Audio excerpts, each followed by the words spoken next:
सर्वसामान्यांच्या हक्काचा आवाज जागर जनस्थान।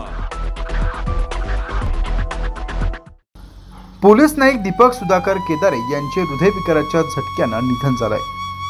मंगळवारी दसक येथील स्मशानभूमीत शोकाकुल वातावरणात त्यांच्या मृतदेहावर अंत्यसंस्कार करण्यात आले। यावेळी ग्रामीण पोलिसांनी त्यांना मानवंदना दिली आहे। केदारे हे 2007 मध्ये पोलीस दलात भरती झाले होते। दरम्यानच्या काळात त्यांनी येवला शहर पोलीस, इगतपुरी शहर पोलीस म्हणून कामगिरी देखील बजावली होती। सध्या ते महामार्ग पोलीस पिंपळगाव गावठाण येथे कार्यरत होते।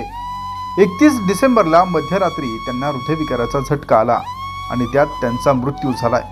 दुसऱ्या दिवशी घराचे दार न उघडले गेल्यानं त्यांच्या मृत्यूचा उलगडा झालाय।